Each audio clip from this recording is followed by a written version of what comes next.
기도를 계속하고 기도에 감사함으로 끼어 있으라. 또한 우리를 위하여 기도하되 하나님이 전도할 문을 우리에게 열어주사 그리스도의 비밀을 말하게 하시기를 구하라.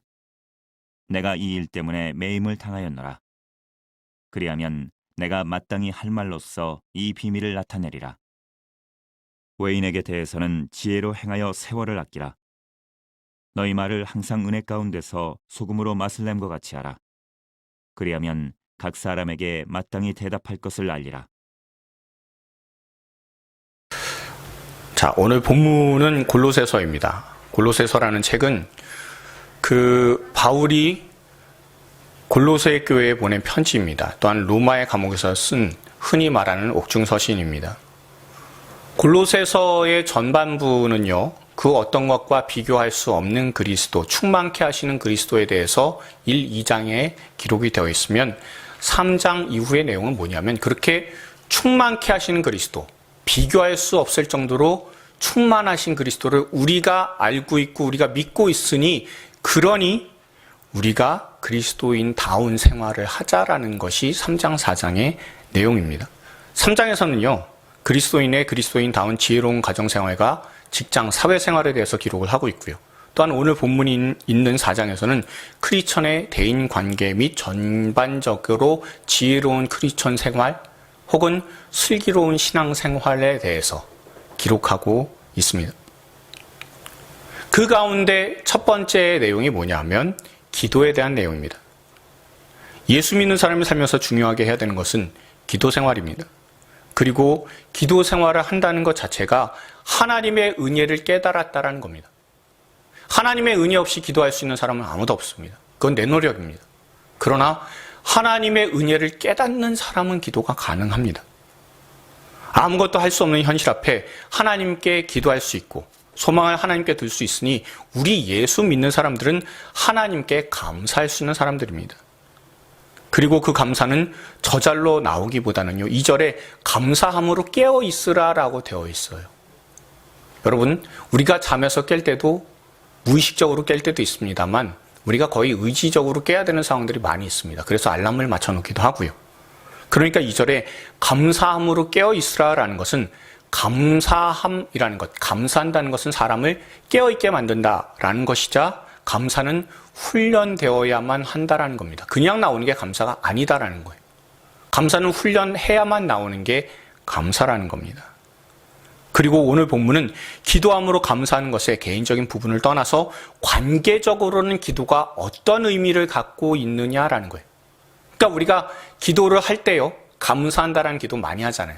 그런데 감사한다는 것이 주로 개인적인 감사로 끝나게 되고 개인적인 기도로 끝나는 경우들이 많이 있다는 겁니다. 그러나 기도는 개인적인 것뿐만이 아니라 사람들과의 관계 속에서 관계적인 차원에서 어떻게 기도가 되는가라는 것을 우리에게 알려주고 있습니다.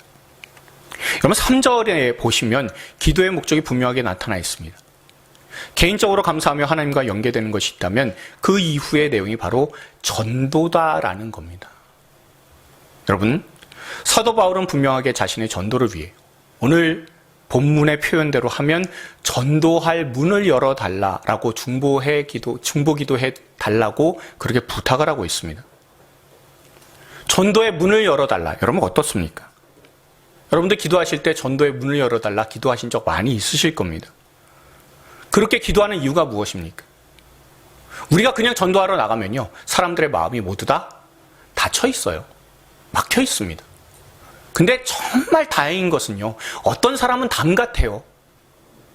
아무리 두드려도 나오지 않는 담 같아요. 그런데 어떤 사람은 문이 되는 경우들이 종종 있어요. 그래서 담이 아니라 문이어서 문이 열리게 됩니다. 꼭 기억하십시오. 세상에 있는 많은 사람들 전도하려고 할 때 그 사람들은 모두 다 담일 수도 있고 문일 수도 있습니다. 그리고 그 문은 열려 있지 않습니다. 닫혀 있어요. 전도의 문을 열기 위해서는 기도해야 되고, 또한 기도한다는 것은 깨어있는 것이니 깨어있는 사람만 전도가 가능하다는 것을 우리에게 알려주고 있습니다. 그리고 또한 기도함으로 그 문이 열리게 되는 경우를 사도 바울은 경험을 했잖아요. 사도행전 16장을 보면요, 사도 바울이 드로아까지 오게 된 경로를 알려주고 있어요. 제가 우리 한 꼭지 성경 공부를 할 때도 그 경로를 알려드렸었죠. 그렇죠? 예루살렘에서 출발해서 안디옥에서 가고 그리고 신라와 동행을 해서 다소를 지나서 그래서 안디옥, 비시디아 안디옥까지 저렇게 온 것. 여러분들 전에 2차 선교 여행할 때 기억하시죠? 예, 기억하셔야 돼요. 자, 본래 사도 바울이 저기까지 왔으면요, 어디 가고 싶었겠습니까? 바로 옆에 있는 에베소입니다. 그럼 에베소부터는요, 소아시아 지역은 굉장히 사람들이 많이 사는 곳이에요. 정말 많이 사는 곳입니다. 에베소에 대한 기록을 보면요, 저기에 100만이 살았대요. 여러분, 한 2000년 전의 도시에 100만 살았다라고 생각하면 얼마나 큰 도시인지 아셔야 됩니다. 그렇죠? 굉장히 큰 도시 아닙니까? 저기를 가고 싶었습니다. 당연하죠. 가고 싶었는데 하나님께서 막으시는 겁니다. 여러분, 에베소까지는 해로로도 육로로도 갈 수가 있어요. 육로로 간다는 것은 유대인의 회당이 있다는 겁니다. 유대인의 회당이 있다는 것은 회당이 전도할 수 있는 거점이 돼요. 거기에 그래도 성경을 아는 사람들이 모이잖아요. 성경 아는 사람들이 모이기 때문에 하나님의 말씀을 증거하기가 쉽습니다. 그리고 말씀을 알고 있으니까 구약이라 할지라도 그 구약에서 그렇게 강조해왔던 메시아가 바로 우리 주 예수님이시다라는 것을 알리면 되잖아요. 그러니까 회당이 중요해요. 그러니까 지금까지 계속해서 사도 바울은 회당 중심의 전도를 해왔었던 겁니다. 물론 유대인들의 방해도 있었죠. 에베소에도 육로로 갈 수 있잖아요. 배 타고 안 가도 되는 거예요. 그러니까 저기에 당연히 유대인들의 회당도 있고 유대인들도 꽤 살았습니다. 여러분, 우리가 노방 전도를 할 때 두려워하는 이유가 있어요. 왜 그렇습니까? 접촉점이 없는 사람 만나야 돼요. 전혀 알지 못하는 사람한테 전도지를 전하고 복음을 전해야 됩니다. 그래서 전도지를 길거리에서 나눠주게 될 때 이 볼펜 받아가세요. 이 물티슈 받아가세요.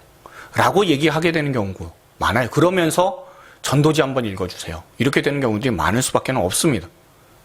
왜요? 모르는 사람이잖아요. 모르는 사람이기 때문에 예수를 모르는 사람들한테 전할 때는 처음에 접촉점을 만들려면 물품밖에 없어서 그럴 수밖에 없습니다. 그런데 정말 그 마음에 그 영혼이 불쌍해서 구해야 되겠다는 그런 마음을 가지고 열정을 가지고 나가기가 사실 쉽지 않은 것. 그래서 노방전도가 매우 힘이 듭니다. 사도 바울도 굉장히 많은 경험을 했을 거예요. 자신이 가는 도시마다 전도에 힘쓰면서 지냈을 겁니다. 어떻게 해서든지 예수님의 십자가와 부활을 전해서 예수님이 바로 세상에 구주시고 그래서 우리가 다시 주님께로 나가야 소망이 있음을 분명히 알리고 싶었을 겁니다. 에베소를 향해서 가고 있습니다. 가고 있는데 문제가 생겼어요. 점점 그쪽으로 갈 수 있는 길이 막히는 겁니다. 사람 많이 모이는 시장에 간다든가 했을 때 갑자기 비가 오는 경우도 당했을 겁니다. 회당을 찾아서 들어갔는데 배척당하는 경우도 있었을 겁니다. 복음을 전하는 일인데 왜 이렇게 하나님께서 막으실까? 답답해했을 겁니다. 그래서 이쪽 에베소 쪽으로는 가면 안 되겠구나 생각을 했을 겁니다. 근데 오른쪽으로 간다 하더라도 뾰족한 길이 없어요. 왜냐하면 저쪽은 산맥들이거든요. 그러면 점점 북쪽으로 올라갈 수밖에는 없었을 겁니다. 자꾸 에베소 놓고 기도하면 아니다라는 거예요. 그래서 쭉 나가다 보니까 저기 드로아까지 가게 되었습니다. 바다를 건널 계획은 전혀 없었습니다. 그런데 밤에 환상이 보였습니다. 건너와서 우리를 도와달라는 겁니다. 그리고 바다를 건넜습니다. 여러분, 건너자 전도가 그러면 잘 되는 일이 발생을 했을까요? 아니에요. 거기에는요, 여기 예루살렘 출발한 점, 이 예루살렘에서부터 이쪽으로 가려면 바다를 건너야 돼요. 그러니까 유대인들이 많이 살지 않아요. 유대인들이 많이 살지 않기 때문에 이곳에 회당이 없습니다. 여러분, 회당 만들려면요, 유대인 남자 10명만 있으면 돼요. 그게 이 사람들의 관습법입니다. 유대인들의 관습법으로서 회당 하나 형성을 하려면 유대인 남자 10명이 있으면 회당을 만들 수가 있어요. 근데 회당이 없어요. 그러니까 유대인들이 없습니다. 안식일이 되었는데 기도할 수 있는 장소가 없어요. 지금으로 따지면 어떤 상황이냐면 어디 한 곳 거점을 마련하고 전도하는 거점 전도 지점이 없다라는 겁니다. 전혀 예상도 못하고 있었습니다. 그런데 거기에서 하나님께서 루디아를 만나게 하셨죠. 그리고 루디아의 가족이 못다 세례를 받았습니다. 그래서 힘을 얻고 바울과 실라는 빌립보에서 전도를 하게 되었습니다. 근데 전도하는데요, 계속해서 따라다니는 사람이 하나 있어요. 귀신 들려서 점치는 여자 노예 소녀가 있었습니다. 계속 따라다니면서 바울의 일행에 대해서 이렇게 자기가 나서서 얘기하는 거예요. 이 사람들은 거룩하신 하나님의 종들인데 당신들에게 구원받을 수 있는 길을 선포하고 있습니다. 라고 소리 지르면서 따라다니는 거예요. 어떻게 보면 이 귀신 들린 사람들이 알 거 아니에요. 신기한 점치는 사람인데 그 사람의 입에서 전도의 길을 열어줄 것이다라고 이렇게 선포하고 예수님에 대해서 이야기하고 있는 중인데 그러면 도움받을 수 있겠다 여러분 생각하실 수 있죠. 근데 전혀 그렇지 않습니다. 여러분 한번 생각해 보세요. 여러분들이 전도를 하고 다니는데요. 그런데 길에서 웬 무당이 나타났어요. 무당이 무당 복장 그대로 하고 나타나서 칼하고 방울 들고 쫓아옵니다. 그러면서 주 예수를 믿으세요. 그러면 당신과 당신의 집이 구원을 받을 것입니다. 라고 한다면 전도가 되겠습니까? 여러분들 믿음이 좋으셔서 전도가 다 될 것이라는 그런 표정을 짓고 계시는데 전도가 안 되죠. 오히려 악질적으로 방해하는 거예요. 그런데 이 사람에 대해서 뭐 어떻게 조치를 취하면 세상 사람들이 옆에서 보고 있잖아요. 그러니까 사도 바울도 굉장히 난감한 실정입니다. 고민을 하다가 그 소녀에게서 귀신을 쫓아냈습니다. 자, 귀신을 쫓아냈으니까 좋은 일인데 문제는 그 여종에게 점치게 해서 돈 벌던 주인들이 화가 났습니다. 그래서 고소를 하게 되었습니다. 그리고 바울과 실라는 빌립보 감옥에 투옥이 되었습니다. 여러분 어떻습니까? 하나님께서 기뻐하시는 전도를 했어요. 기도 안 한 것도 아니겠죠. 열심히 했습니다. 그런데 감옥에 갇히게 됐어요. 하나님께서 기뻐하시는 일인 전도인데 감옥에 갇혔습니다. 예전에 한번 축구 전도를 제가 나간 적이 있어요. 그리고 같이 나간 우리 교회에서는 아니에요. 제가 부목사 때 나간 거예요. 분당에 있을 때입니다. 그 팀 자체도 열심히 전도팀입니다. 교구마다 총동원되어서 전도를 했습니다. 행정목사였던 저도 2시간씩 나가서 신입지주역인 판교에 나가서 전도를 한참 했습니다. 근데 판교는요, 그 당시에 사람들이 입주하고 있는 상황이었었고요. 그리고 평일에 사람들이 집에 별로 없어요. 그러면 제일 좋은 방법이 뭐냐 하면 아파트를 가서 그래서 맨 위층으로 올라갑니다. 한 24층 올라가요.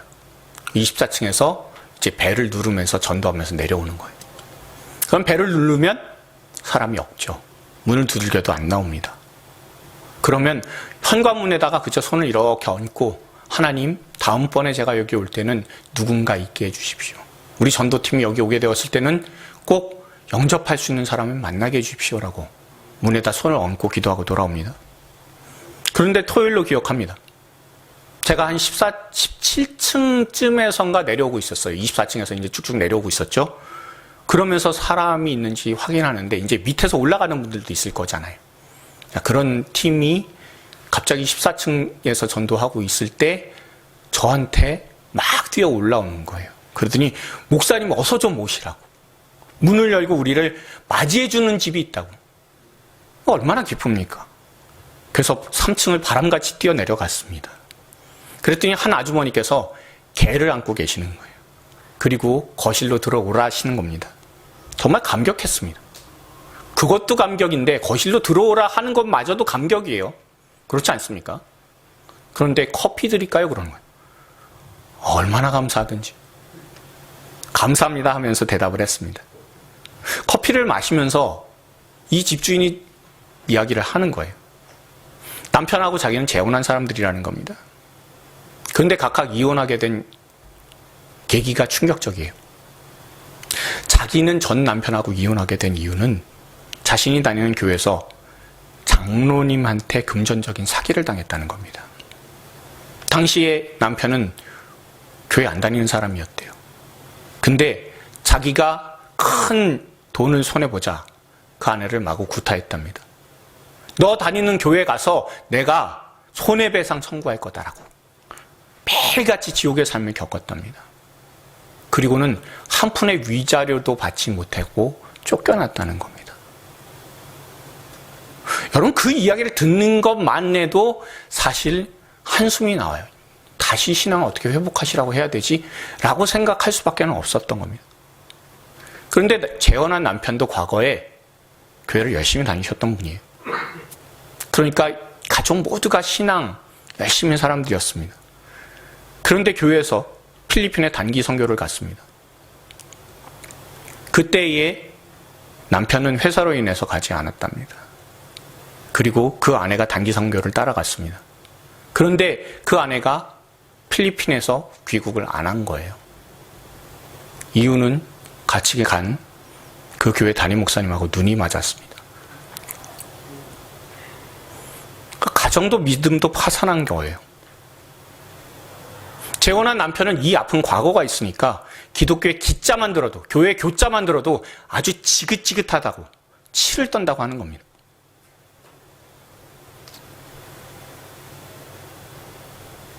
어떻게 두 부부가 그렇게 만날 수 있을까 생각하는 거예요. 한숨만 나오고 머릿속에 무슨 생각만 드냐면 전도는 망했다라는 거예요. 망했다. 자리에 앉아서 얘기를 듣고 있는데 그 자리가 가시방석이었습니다. 다들 뭐라고 할 말이 없어서 입 다물고 있는데, 그러니까 저 목사니까 뭐라고 얘기라도 해야 되잖아요. 무슨 얘기하겠습니까? 딱 하나밖에 없어요. 하나님께서 분명 뜻이 있으실 겁니다. 기도하겠습니다. 이 말밖에 할 수 있는 게 없었습니다. 그런데 기도하겠다는 그 말에 갑자기 고개를 푹 숙이시더니 눈물을 뚝뚝 흘리시는 거예요. 그러면서 저한테 간절한 마음을 가지고 저한테 얘기해 주셨습니다. 목사님, 꼭 기도해 주세요. 그리고는 얼마 안 지나서 우리 교회에 등록을 하셨습니다. 여러분, 사도 바울이요, 전도를 했는데, 그리고 귀신의 속박에서 자유를 찾아줬는데 그 결과가 매질당하고 감옥에 손과 발이 묶였습니다. 그때 여러분 얼마나 답답했을까요? 모든 소망이 다 사라진 것 같이 힘겨웠을 겁니다. 그런데 그 순간 바울과 실라가 무엇을 했는지, 감옥에서 무엇을 했는지 우린 잘 알고 있어요. 하나님 앞에서 기도했습니다. 그리고 계속 찬양을 했어요. 계속 반복을 했을 겁니다. 그 감옥 안에 있는 모든 죄수들이 그 찬양의 소리, 기도의 소리를 다 들었습니다. 그런데 갑작스럽게 지진이 났습니다. 여러분, 쇠사슬을 이렇게 손에 이렇게 묶고 나서요. 그 다음에 그 쇠사슬을 벽에다가 박아놔요. 근데 그 박아놓은 쇠사슬이 풀릴 정도로 지진이 크게 난 겁니다. 벽이 흔들리고 쇠사슬 풀리고 감옥문도 열렸습니다. 죄수들이 도망한 줄 알고 간수가 자살하려고 하자 우리가 도망가지 않았으니 여기 있으니까 자살하지 마십시오라고 했습니다. 여기까지만 해도 기적 아닙니까? 감옥문이 그러니까 지옥과 같던 감옥문이 지진으로 말미암아 열렸어요. 그리고 쇠사슬도 풀어졌어요. 그런데 도망가지 않은 것, 거기까지만 해도 간수의 입장에서 기적이었을 겁니다. 그런데 더 놀라운 기적이 하나 남았죠. 뭡니까? 그 간수의 말이 놀랍지 않습니까? 무슨 말입니까? 제가 어떻게 해야 구원을 받을 수 있습니까? 아닙니까? 여러분, 그때 사도 바울이 예수 믿으라고 전하지 않았습니까? 전도의 문이 열린 것을 경험을 한 거예요. 감옥과 같이 단단히 잠겼었던 그런 문이 열렸습니다. 그런데 감옥의 문이 지진으로 열리는 것, 그런 기적의 체험을 하는 것이 중요한 것이 아니라 하나님의 구원의 문이 열려서 복음을 선포하게 되었다라는 것이 훨씬 더 중요하다는 겁니다. 그리고 이것은 하나님께 기도하고 하나님께서 그 전도의 문을 열어주셔야만 가능하다는 것을 사도 바울은 잘 알고 있는 거예요. 그리고 전도란 하나님께서 열어주셔야 되는 것이자 전도의 본질은 그리스도의 비밀을 말하는 것입니다. 구원은 하나님의 비밀인 그리스도에 대해서 선언하기 위해 그 비밀을 우리에게 십자가를 통해서 알려주셨다는 겁니다. 이 놀라운 비밀을 알리기 위해 많은 선교사님들이 세상에 나가서 선교하고 계시고 지금도 이 코로나의 시대에도 여전히 선교를 하심으로 주님께로 주님의 백성들이 돌아올 수 있도록 애쓰고 힘쓰고 노력하고 있습니다.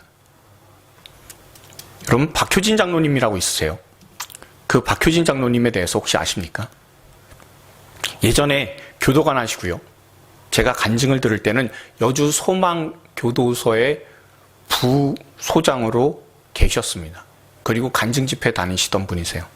그리고 이분은요, 하나님은 아무도 포기하지 않는다라는 책을 쓰신 분입니다. 그 책에 나오는 이야기입니다.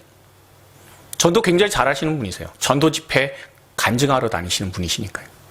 전도를 잘하시는 이 박효진 장로님한테도요, 아픈 손가락이 하나 있었습니다. 뭐냐면 장의사 하는 친구가 있는데 아무리 전도를 해도 안 나온다는 거예요. 예수 믿자고 구원 받자고 얘기를 해도 다음에 믿을게 하면서 자꾸 슬슬 빼면서 말을 안 듣더라는 겁니다. 그런데 어느 날 이 친구분이 이렇게 고백을 했답니다. 내가 비록 교회는 안 다니지만 웬만큼 예수 믿은 사람들보다 천국하고 지옥은 더 잘한다고. 단연간 시체를 만져봤기 때문에 관뚜껑만 한번 열어봐도 이 사람이 천국행인지 지옥행인지 구분할 수 있다고. 예수 믿다가 죽은 사람과 안 믿다 죽은 사람은 한눈에 척 알아볼 수 있다고. 예수 믿던 사람들은 정말 복받은 사람들이다라고 나는 느낀다. 예수 믿지 않는 사람의 시체는 보는 순간에 언제나 오싹하게 한기가 느껴지는데 하나같이 눈을 부릅뜨고 있구나. 혀를 빼물어서 오만상을 쓰고 있어서 정말 무시무시하다. 그런데 예수 믿던 사람들은 몹쓸 병으로 그렇게 아파하다가도 임종이 가까워질수록 이상하게 얼굴이 환하게 펴지면서 편안한 모습들이니 도무지 죽는 사람들 같지 않다고. 내가 이런 사람을 한둘만 봤겠냐고. 보는 족족 그러니까 나도 예수 믿으면 천국 가는 것 잘 알고 있으니까 언젠가 내가 교회에 나가게 될 거야. 그러니까 조금 기다려줘. 그렇게 얘기를 하더라라는 거를 이 책의 내용을 통해서 또한 직접 간증을 하시는 내용을 통해서 제가 들은 적이 있습니다. 여러분, 오늘 본문의 말씀처럼 예수 그리스도를 믿는 것이 왜 비밀입니까? 예수님을 아는 사람만이 구원과 천국과 죄인과 십자가라는 말을 믿을 수 있기 때문에 그렇습니다. 우리의 죄가 다 사해져서 우리가 세상을 떠나 개인적으로 주님 앞에 그 심판대 앞에 서게 되는 날에 예수 믿지 않는 사람들은 모두 다 둘째 사망으로 들어가게 됩니다. 심판을 받을 수밖에 없습니다. 그렇지만 우리는 그 심판에서 자유로운 사람들입니다. 그리고 그 심판의 자리에 영생의 나라로 우리는 나아가 영생을 누리게 되며 예수 그리스도의 그 놀라우신 은혜로 우리가 주님의 나라로 옮겨진 사람들입니다. 그것을 확신할 수 있도록 믿음을 선물로 받았습니다. 그러니 믿음이 없는 사람들은 죄인이니 천국이니 지옥이니 십자가니 도저히 믿어지지 않는 겁니다.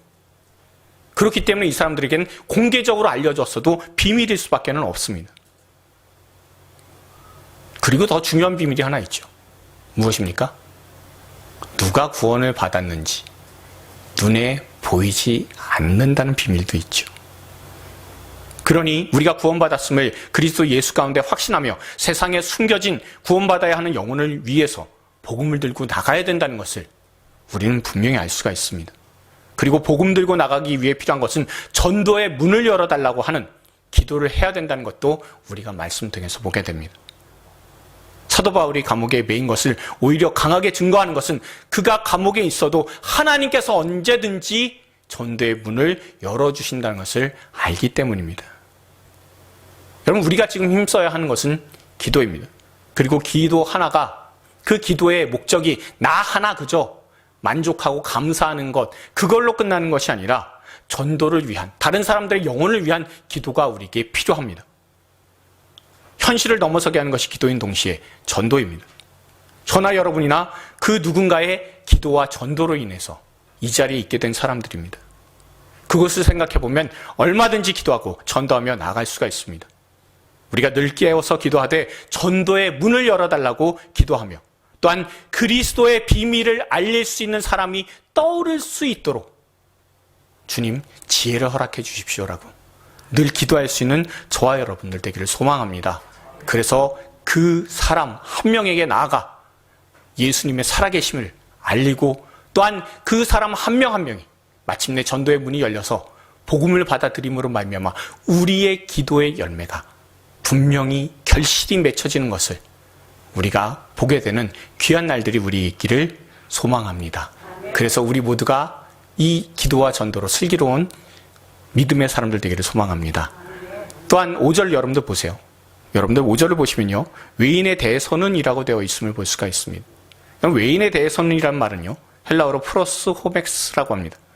그런데 프로스는 누구누구를 향해라는 말이고요, 엑소는 거기에 바깥에 외부에라는 말이기도 해요. 그러니까 우리가 속한 믿음의 공동체 밖에 있는 사람들이라는 의미이기 때문에 교회 밖에 믿지 않는 사람들에 대한 태도를 권면하는 것이 5절, 6절의 말씀이다라는 것을 우리가 알 수 있습니다. 그런 외부 사람들에게 해야 되는 것이 있다면 지혜로 행하라라는 것을 우리가 알 수 있어요. 오늘 살아가는 그리스도인들에게 있어서 지혜로운 삶이 강조되어야 되는 필요성이 있습니다.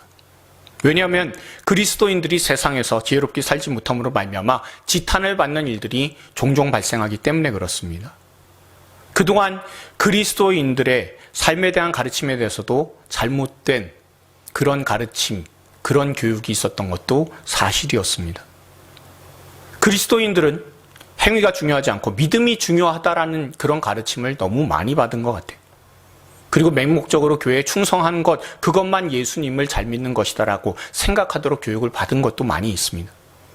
그러니 성도들이 세상에서 어떻게 살든지 상관없이 교회에서의 열심과 헌신과 충성을 믿음의 척도로 삼는 경우가 많이 있었습니다. 이러다 보니까요, 믿음하고요, 삶하고 분리가 일어나게 되었습니다.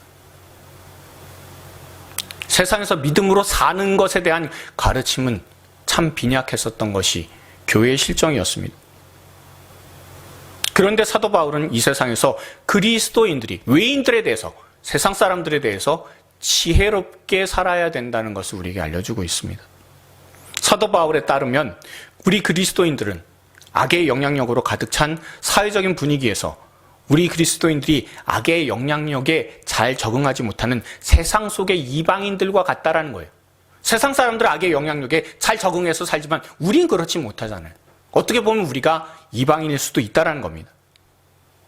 세상이 봤을 땐 우리가 외인입니다. 하나님의 기준으로 봤을 땐 우리가 하나님의 사람들이고 세상에 믿지 않는 사람들이 외인입니다.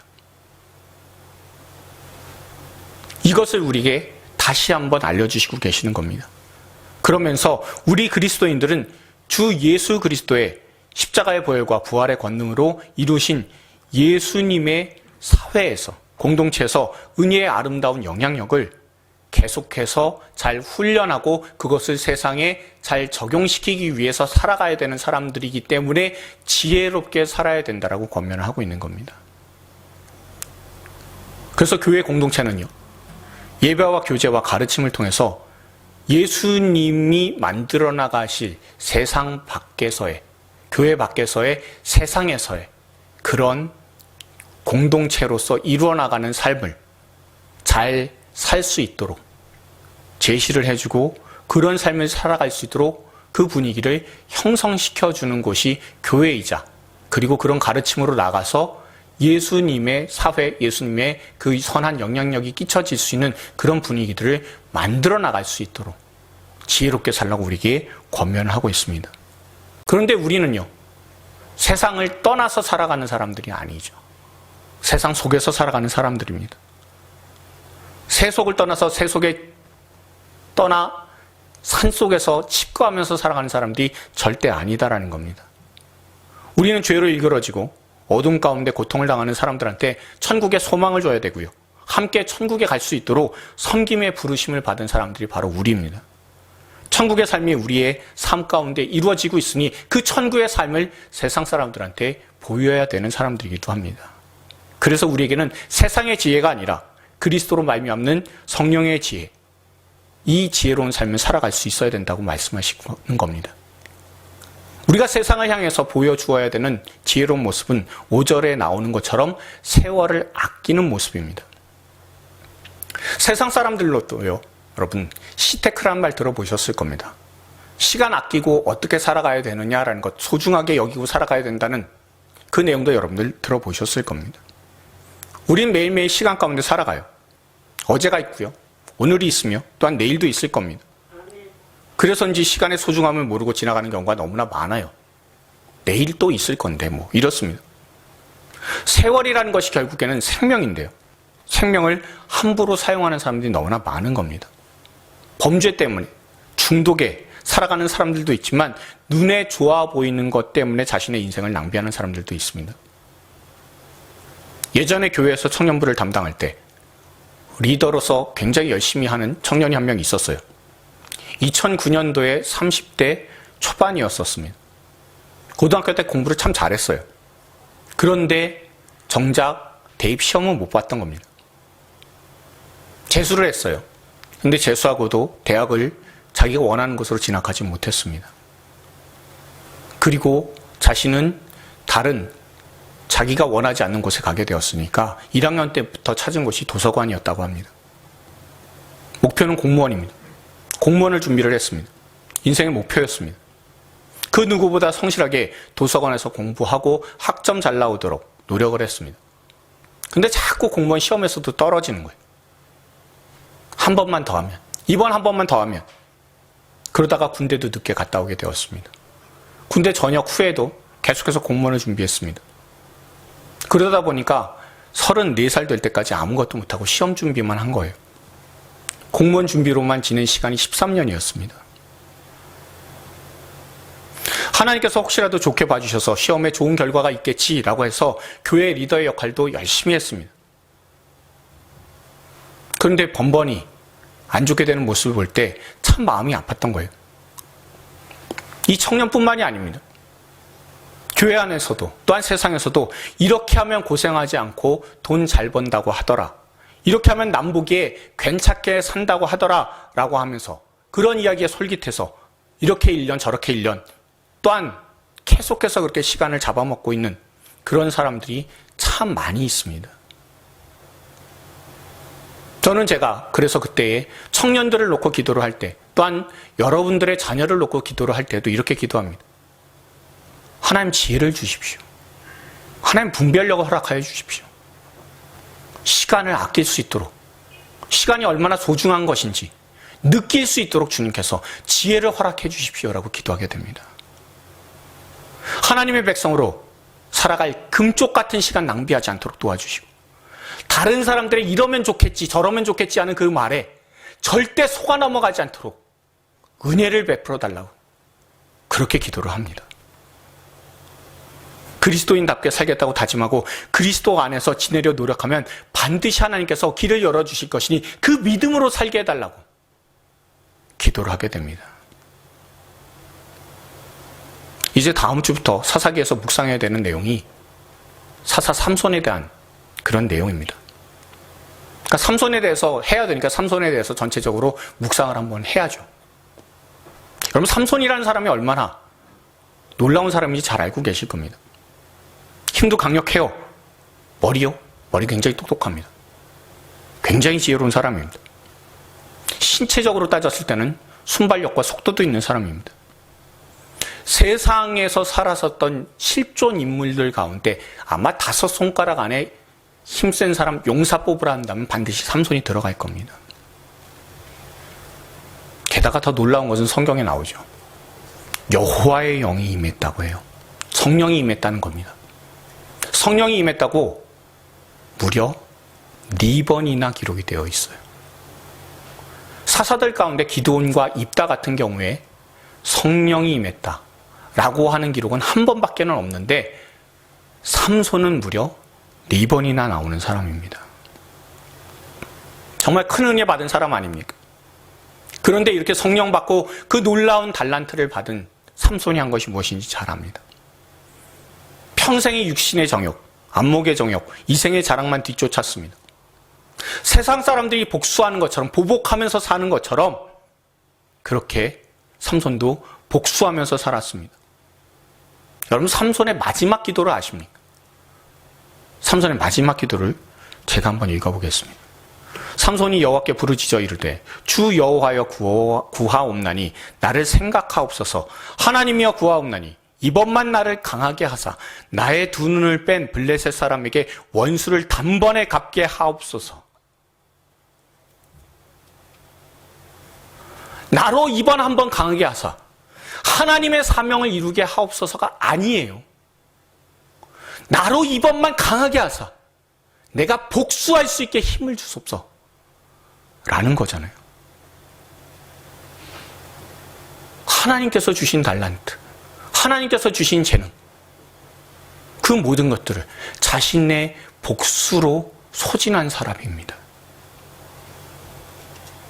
여러분, 오늘 본문은요, 그렇게 살지 말고 세월을 아끼라라고 하는 거예요.